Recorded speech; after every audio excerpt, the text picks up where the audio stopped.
Las elecciones al Poder Judicial continúan, estamos avanzando, estamos no en la recta final, pero estamos a prácticamente 2 semanas de que vayamos a votar este 1 de junio y sobre todo que vayamos a votar bien informados. Y para estar bien informados, lo mejor que podemos hacer es conocer los candidatos, saber quiénes son los que podrían estar detrás de los juzgados, los que nos juzgarían. Y para esto, y me da muchísimo gusto que nos visite aquí en el set de Querétaro, ¿verdad? Está con nosotros el licenciado Jaime Limón. Gracias, Jaime, por estar con nosotros, ¿eh? No, gracias a ustedes. Yo feliz, encantado de poder finalmente concretar esta entrevista. No, hombre, y mira que te agradezco. Hemos tenido, bueno, como se dan cuenta nuestros seguidores, hemos tenido muchísimas entrevistas con ustedes. Ha sido verdaderamente revelador platicar con todos los que se encargan del derecho en nuestro país. La verdad es que agradecemos mucho estas pláticas. Jaime, ¿en qué momento entró la luz en tu casa y dijo, tú vas a ser abogado, te tienes que dedicar al derecho? ¿O fue ya más grandecito, ya después de la preparatoria? ¿En qué momento llegó a ti ese llamado, esa vocación al derecho? Sin duda, antes de responder, necesito agotar un incidente de previo y especial pronunciamiento, como decimos los abogados, y agradecerte por el espacio. No. Porque si bien es cierto, hay muchos medios que se están dedicando ahorita a entrevistar candidatos, uno como el tuyo que lo haya hecho de esa manera tan imparcial, tan limpia, tan pura, tan transparente. Felicidades por el esfuerzo. No, muchísimas gracias. Por eso estoy aquí. Gracias. Hay otros espacios que por ahí se han visto muy cargaditos, muy parciales, muy tramposos, incluso muy encajosos con los candidatos, que de por sí estamos batallando, y que los medios estén en nuestra contra no funcionan. Gracias por un espacio tan puro. No, yo encantado de que estés aquí y gracias por el agradecimiento. Sí, no, era necesario arrancar con eso. Estudiar Derecho. La realidad es que para mí fue un tema de vocación. En casa vengo de una familia en crecimiento, vengo de una familia de esas que vienen desde abajo. Soy una primera generación, pues ya de tataranietos que pudimos alcanzar el grado de licenciados, que pudimos agotar nuestra universidad.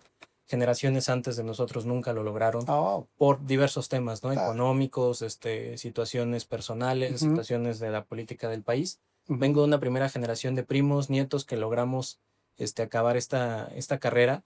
Para mí fue muy importante el comenzar a estudiar temas de derecho, porque entendí que el derecho es una gran puerta y una gran llave para entender el mundo.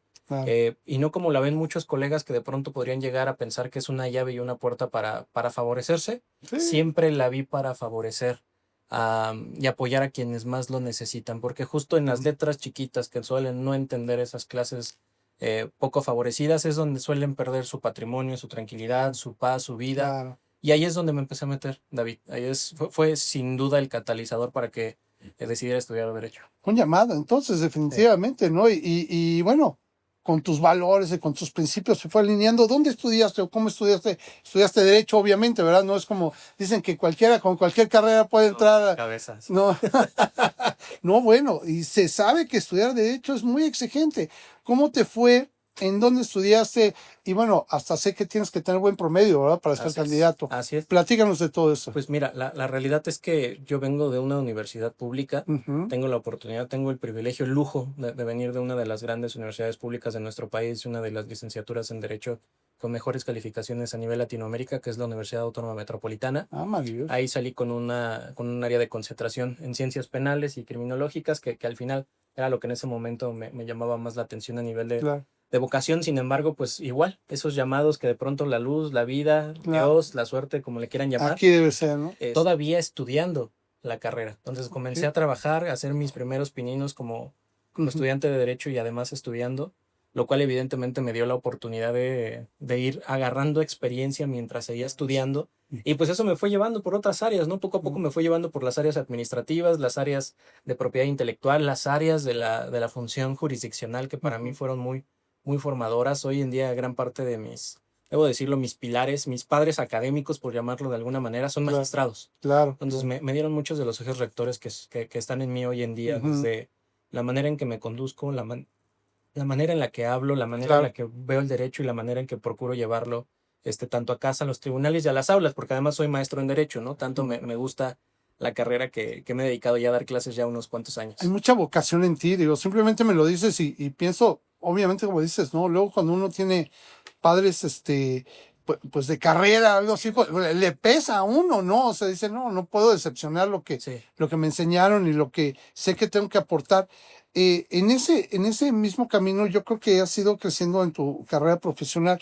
¿Dónde has trabajado? ¿Dónde te has desarrollado para poder buscar esta candidatura ahora? Muchísimas gracias por la pregunta, porque al final luego en la plataforma Conóceles no es tan fácil el de pronto que se metan a leer todo el currículum de todos. En breve historia, hoy tengo la oportunidad de tener experiencia de los dos mundos, de los dos lados de la moneda, por si lo podemos llamar de un modo, tanto desde la función pública como desde el sector privado, y con sus matices diferentes. En el sector público me chuté todo lo que es el escalafón del Tribunal Fiscal, de lo que a mí me tocaba, ¿no? El único puesto que me hizo falta fue el de magistrado, que es por el que vamos ahora. Porque estás trabajando que esta elección.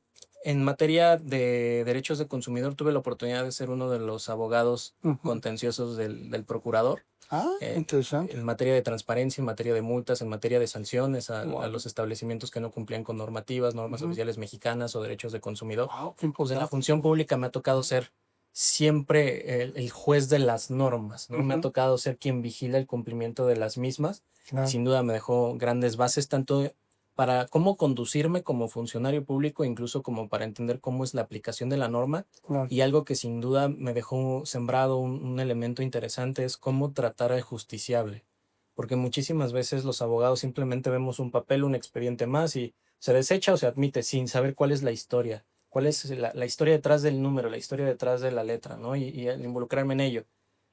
Después del Tribunal Fiscal, tomé la decisión de seguir mi preparación, tanto académica como profesional fuera. Me entendí, por lo menos en mi camino, que si yo solamente me quedaba esperando el conocimiento conforme los litigantes me lo traían y estudiaba conforme al caso, mi conocimiento iba a ser muy reducido. Y yo no quería quedarme en eso. Salí a buscar más. Porque, o sea, y sí te lo tengo que preguntar, tengo un hijo que es abogado también, pero ¿por qué esta vocación también de estudio? Es impresionante, o sea, no se están quietos, ya paren, ¿no? Pero tienen mucho esa vocación y todos los compañeros que han estado contigo, todos nunca cesan. Digo, terminamos de platicar, seguiste estudiando entonces. Sí. Creciendo ahí. En el camino, cuando justo tomé la decisión de salir del Tribunal Fiscal, me di cuenta que solamente mamar conocimiento del expediente me iba a dejar como un funcionario muy limitado. Lo digo como tal, la palabra muy mediocre. No era lo que quería en mi vida, ni quería yo. Se me hacía incluso un acto de corrupción el simplemente yo mantenerme como un funcionario público con un conocimiento limitado y actuando únicamente con mi muy, muy limitado proceso y conocimiento. Fue cuando decidí salir a estudiar mi maestría, salí a estudiar mi certificación en ciberseguridad. Actualmente estoy estudiando mi doctorado. Y con mi experiencia en el Tribunal Fiscal surgió una chispita de conocimiento y de vocación adicional. Yo estuve en el primer sistema de juicios en línea de todo el país. Fue el primer conejillo de Indias. Es la primera vez que tuvimos un expediente en línea, un juicio en línea, y tuvimos que adaptar todo en ese proceso. ¿Eso hace cuánto tiempo fue? Eso ya tiene 14 años, ya tiene un ratito. Y nos tocó empezar desde la negociación, la planeación, cómo poner los fierros, cómo poner el software, la negociación con los proveedores y evidentemente comenzar a implementarlo, entenderlo y por supuesto también el saber cómo es que lo íbamos nosotros a llevar en el camino para que el justiciable lo entendiera y se sintiera cómodo viendo un expediente en línea sin el papel. Con ese detonante, David, se provocó algo en mí interesante que generó la creación de un alter ego que hoy en día le llamo yo el abogado digital. Sí, qué maravilla. Ese abogado digital viene creciendo desde hace ya 14 años. Es un abogado digital que me ha llevado a escribir ya 13 libros. 7 de ellos aquí en México. Los demás, afortunadamente. O sea, tienes 13 libros escritos al respecto. Sí. Qué maravilla. En materia de derecho cibernético, en materia informática, en materia de derecho digital. Libros dirigidos tanto al abogado, en formación, tanto al abogado postulante, al abogado, juez, incluso al estudiante de derecho, así como al ciudadano común y corriente que de pronto quiere entender qué firmó en las redes sociales. Tengo libros dirigidos a cada uno de ellos, algunos completamente de mi autoría, otros en coautoría o coordinados, pero dedicados tanto a esa materia como en materia de propiedad intelectual.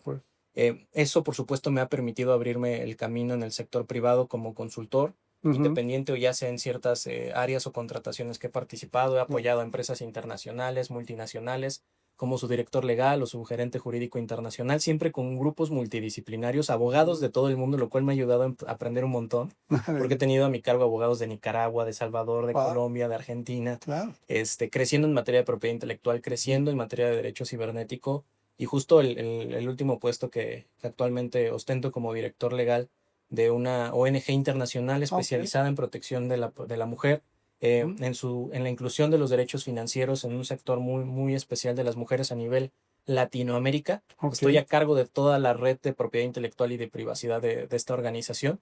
Por supuesto, también me ha llevado a tener la sensibilidad cuando llegamos a demandar algo y cuando, por supuesto, queremos la celeridad del tribunal, el entender que hay ciertos temas que pueden doler más cuando simplemente ves el expediente o el funcionario judicial ve el expediente y no entiende el daño que le está haciendo por demorar una semana más, un mes más. Chin, ya me llegó vacaciones, Dick. Ya en enero vemos su expediente. Bueno, pero el daño que le hacen a la gente por esa materia. Y hoy gran parte de mis clientes fuera del sector de las ONG y de las mujeres en particular tiene que ver con temas de daño moral, que me he especializado en temas de daño moral por lo que refiere a la mala explotación de la propia imagen en Internet. Creemos que todo lo que está en Internet es de todo el mundo y no. Cuando hay ciertas personas que abusan de esa propia imagen, generalmente mis clientes, los que confían en mí, sobre todo aquellos que son figuras públicas, se han acercado a mí. Y de nuevo, te enfrentas a los tribunales y ves cómo de pronto se le batalla un montón, David. Entonces, son de las cosas que sin duda queremos ver cómo le ajustamos. Que al final de cuentas es lo que yo te quiero preguntar. Oye, me estás platicando un acervo de conocimiento, de capacidades y además de experiencias muy importantes que aportaría mucho. Entiendo bien en esta magistratura que buscas. Quisiera que nos platicaras un poquito la magistratura a la que buscas, que es de área administrativa, y nos estabas platicando, y que nos platicaras las propuestas que harías, que tú sientes, tú lo has de ver muy claro, qué es lo que se necesita para mejorar en estas áreas judiciales y que, pues de alguna forma, los ciudadanos que somos los que estamos decidiendo ahorita esto, pues se pueda mejorar, ¿no? Sí, ustedes tienen el sartén por el mango y la duda es que de pronto se ha generado la complicación de entender si tenemos que cambiar todos los jueces o todos los operadores de justicia o solo algunos. Es correcto. Una falacia contra la que estoy en contra, tengo que ser muy honesto contigo y tu auditorio. Sí, por favor. No estoy de acuerdo con decir que todos los jueces son corruptos. Es una falacia horrible, es una falacia de generalización e inducir al engaño y al error a la gente de esa manera es muy cruel. Sí, porque tenemos muchos, me acabas de decir evidentemente tu hijo abogado, si algún día llega a la función judicial y que de pronto alguien levanta la mano y todos son corruptos y ahí está tu hijo, pues espérame, mi hijo lleva construyendo esta carrera desde hace años y que digas que es corrupto. Que hemos definido aquí, te lo digo con toda honestidad, que más bien hemos tenido que aceptar como ciudadanos que somos ausentes de conocimiento con respecto a lo que hacen los jueces, y por eso lo más fácil es decir a veces corrupción. Sí. ¿No? Pero es porque no tenemos el conocimiento de lo que hace un juez, para ser franco. Y la realidad es que también creo que en esa afirmación, y lo he discutido en la calle, no sé cómo te haya tocado con otros colegas que hayan venido a platicar o en otros procesos electorales, pero también sin la intención de soberbiamente tratar de atacar al elector, les he preguntado, oiga, ¿y usted sabe qué hace un diputado? Sí, no, es que ¿Cuál es la diferencia entre un diputado local y uno federal? Oiga, ¿y un senador? A ver, más fácil. ¿Qué hace el presidente de la República? Y el hecho de que ahorita dentro de algunos medios que están buscando desinformar se haya grabado la incógnita de no sabes qué hace un juez, entonces no votes por él. Sí. No, espérame. Si esa es tu premisa, si ese es tu examen, si ese es tu método científico para decidir si vas a votar o no, ¿por qué no lo has aplicado en los otros procesos? Y además procesos donde hay millones de pesos en campaña, millones de recursos humanos. Y una votación en bloque titánica, David. Y nosotros aquí nuestro voto, nuestro equipo de campaña es nuestros hijos, nuestras esposas, nuestros tíos. Y fiscalizados en todo movimiento y limitados. Además, porque si mezclas ya al papá, híjole, ¿le pagaste o no le pagaste?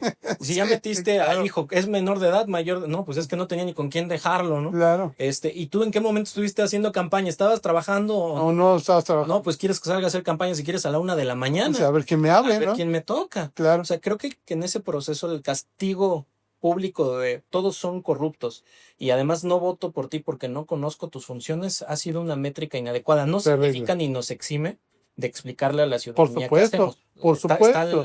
Está el dolor, está la enfermedad. Sí. Se requiere una medicina.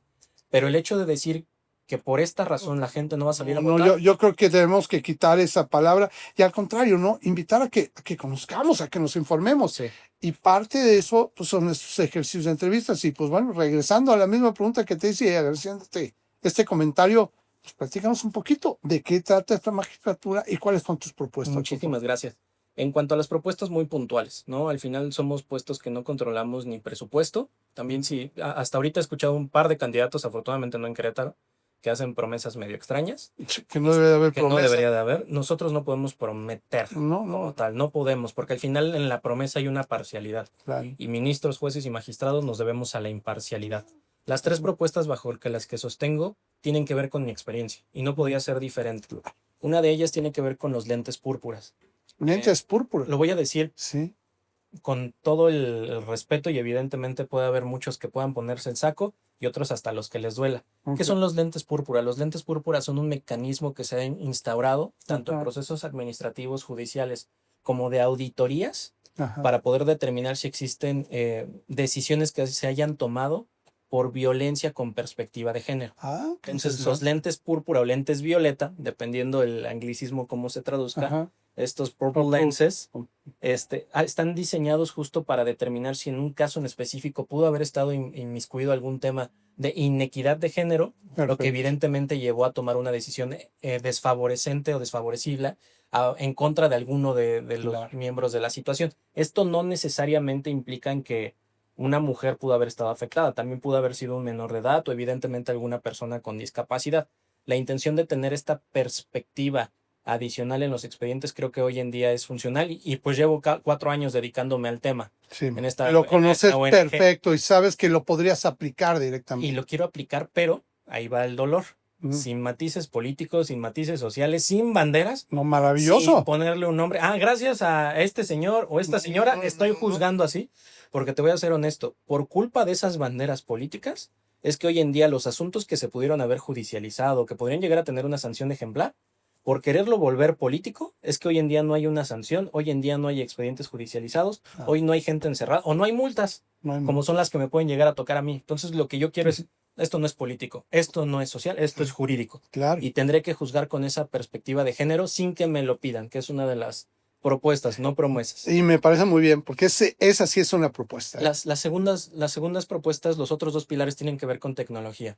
Una la relacionada con el ciudadano y la otra con los miembros del Poder Judicial. Y ahí es donde no soy fanático de todos. En cuanto a los ciudadanos, hoy en día, que es parte de lo que me he encontrado en las calles, confirma lo que yo ya sabía. Las audiencias en materia de tribunales colegiados, la mayoría son públicas, la gran mayoría. La realidad es que eso ha permitido que pues muchos de nosotros nos mantengamos constantemente informados y demás. Pero ¿cuántas personas saben que esas audiencias son públicas? El mínimo. La minoría.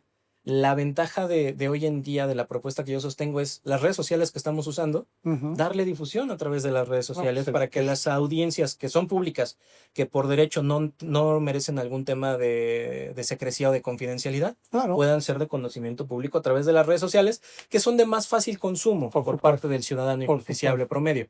Porque hoy en día para un abogado, te voy a ser honesto, entrar a la página del Consejo de la Judicatura, le tienes que picar botones como 7 minutos para llegar a la audiencia que te tocaba. Entonces, si yo le pongo a un ciudadano a ver las audiencias de manera es complicado, pero al queretano, que sepa que las audiencias que nos toque y evidentemente que no tengan algún filtro de discriminación por confidencialidad o privacidad, serán públicas a través de redes sociales. Buscaremos el espacio adecuado para tampoco generar por ahí un filtro de ciberseguridad. Y la tercera, apoyar hoy en día a los funcionarios judiciales, que ahí es donde no soy fanático de todos, ¿no? Bajo esta premisa y esta falacia, todos son corruptos, entonces no los queremos ayudar, los queremos sacar. David, no es cierto. Hay muchísima gente hoy en el Poder Judicial que está trabajando sin computadoras o está con la misma computadora desde hace 15 años. Yo llevo con una computadora, la que dejé ahí atrás de tu estudio, con 3 años y ya estoy batallando. Imagínate personas con 10 años con la misma computadora. Es correcto. Están trabajando sin impresoras, sin papel, sin tóner, sin internet. Y queremos que de esa manera tengan un proceso en el cual estén actuando y que nos den respuesta en 24 horas. Compadre, no tienen ni con qué trabajar el operador de justicia. ¿Cómo buscas que tenga una repercusión o cómo buscas que puedan llegar a darte una respuesta si no tienen el material de trabajo? Podrían hacerlo con papel y lápiz, sí, compadre, pero se van a tardar un mes. Claro. Lo pueden hacer con máquina de escribir. ¿Por qué tendrían que hacerlo con máquina de escribir? La pregunta de mil hojas con máquina de escribir. ¿Por qué con máquina de escribir? ¿Por qué tener que obligar a nuestros funcionarios judiciales a tener que responder a los recursos mínimos?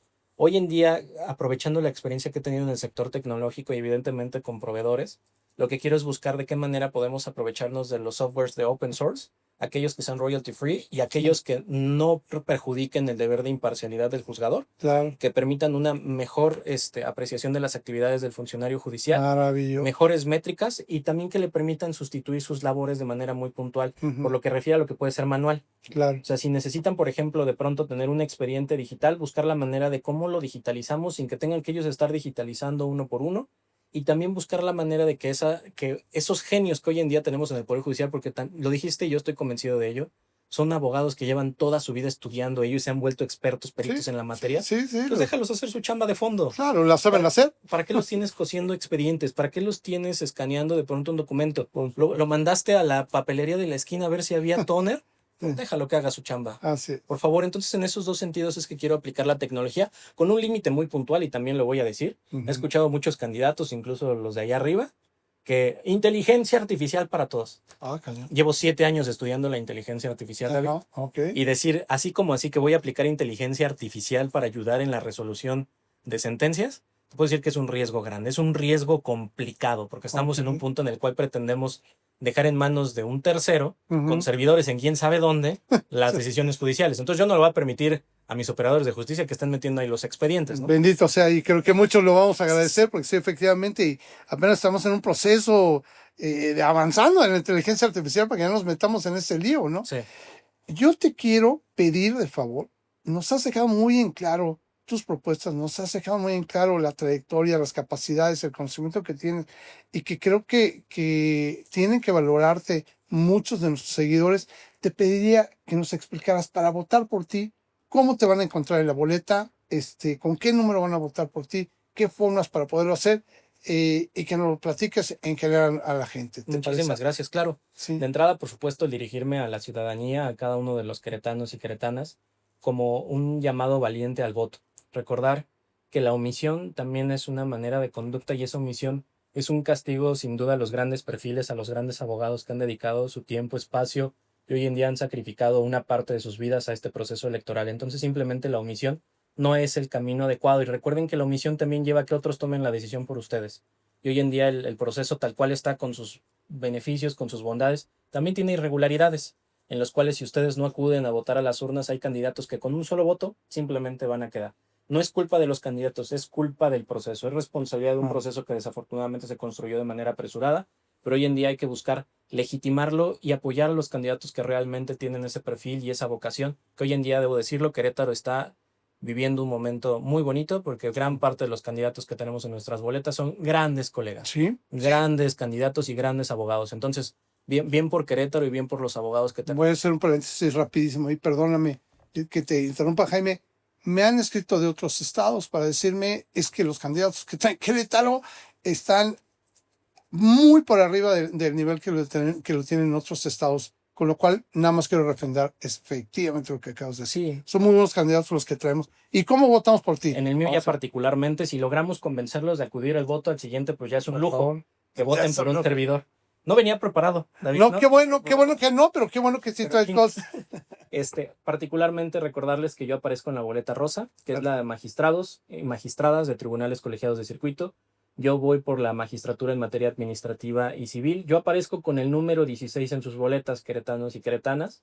Tienen que marcar en la parte derecha de su boleta, como esta. Traigo una sin nombres para no perjudicar tu espacio. Gracias, Mir, te lo agradezco. Que bueno, eres el primero que lo haces, pero te lo agradezco mucho. Porque si no, de pronto puede llegar incluso la multa del INE. Entonces vienes sin nombres para no generar una repercusión negativa. Parte izquierda, recuerda que vienen las mujeres, las maestras y doctoras que quieren ser tus magistradas. Y en la parte derecha vienen los hombres, tus magistrados, quienes queremos ser tus magistrados. Las únicas dos boletas que traen diferencia, como por ejemplo la de ministros y magistrados de tribunal de disciplina, es esta, la rosa, y la amarilla, porque nos van a dividir además por materia. Entonces las casillas de arriba aparecerán con colores, que nos van a dividir por competencias en razón de materia. Entonces la mía será la primera, que es la amarilla, y ahí tendrán que colocar el 16, evidentemente de la columna de los hombres, el 16, y ya habrán votado por mí. Nada más, ojo, recuerden que tiene que ser en el color adecuado, que es el amarillo, para que el voto sea válido y no vayan a generar ahí una interpretación negativa. En el caso de las mujeres, lo mismo. Tendrán que elegir adecuadamente, colocar el número y listo. Es importante marcar el candidato. Ahora, si solo quieren elegir un solo candidato, también se vale. Colocan el número y dejan las demás en blanco. Bueno, también dicen que las pueden tachar, ¿no? Solamente sean muy cuidadosos, porque si de pronto ese tache llega a invadir la casilla del candidato que querían elegir, se puede considerar como anulado por la interpretación que le pueden dar en casillas. Yo te quiero decir, Jaime Limón, que nos da mucho gusto que nos visites, que nos hayas visitado, y caray, te voy a comprometer aquí grabando con las cámaras de Querétaro, de verdad. Yo te quiero pedir, si logras el cargo, que me daría mucho gusto y te lo digo de corazón, que nos dieran la oportunidad de volverte a entrevistar, porque de alguna forma las propuestas que traes y la implementación me parece maravilloso lo que estás pretendiendo. Ojalá lo vea igual la ciudadanía y ojalá se tenga un poder judicial al menos para lo que toca en Querétaro con el nivel que esperamos todos los ciudadanos. Cuarto compromiso de campaña, si los y las queretanas nos llegan a elegir, te prometo que aquí, si el espacio está abierto, por lo menos nos vemos una vez al mes o una vez al bimestre para venir a reportar también lo que estoy haciendo. Y que la gente sepa lo que estamos haciendo desde Tribunal Colegiado. Perfecto. Y aquí Querétaro, de verdad, va a tener el espacio. Y sirve porque recuerden que a Querétaro nos vienen las elecciones locales. Es correcto. Entonces, qué mejor que vayan conociendo un poquito más las funciones judiciales. Y si puedo servir como ese puente de comunicación en lo que no comprometa la imparcialidad del cargo, yo feliz. Y respeto muchísimo tu medio y gracias, te lo dije inicialmente. Gracias. Las veces que sea necesario volver acá, yo feliz. Yo encantado, y la verdad tienes un espacio aquí abierto y con todo gusto para que podamos platicarlo y sigamos como bien dices, ¿no? Yo creo que a nadie le cae mal el conocimiento, al contrario, todos lo agradecemos. Es como verdaderamente comer cuando uno tiene hambre, y ahorita necesitamos conocimiento para tomar una buena decisión el 1 de junio. El 1 de junio hay que ir a votar. Ya está cerca. No hay que asar carnes ni hacer, creo que es muy importante, ¿no? Después de la votación, pero sí, que no se les olvide que históricamente es la primera vez que vamos a elegir ministros, jueces y magistrados. Entonces se vuelve un lujo, un privilegio, un deber constitucional. Si ya tenemos esta herramienta en nuestras manos, mejor ejercerla y que no otros tomen la decisión por nosotros. Y cuando empecé con lo de abogado digital, me hiciste recordar una frase con la que cierro todos mis libros y todas mis clases. Y es la primera vez que la voy a decir en medios acá en Querétaro. Por favor. Pero el conocimiento solo es útil en la medida en que se comparte. Así cierro todos mis libros y todas mis clases. Y ahorita que dijiste eso, tienes toda la razón del mundo. Sí. Compartamos el conocimiento. Así es, y así será. Te agradezco mucho, Jaime, por estar con nosotros. Y amigos de Querétaro, ¿verdad? Yo los quiero invitar que cualquier comentario que le quieran hacer a Jaime Limón, les aseguro que se los va a contestar. Lo pueden hacer a través de nuestras redes sociales y también a través de nuestro sitio web, queretodeverdad.mx. Que tengamos un extraordinario día. Hasta pronto.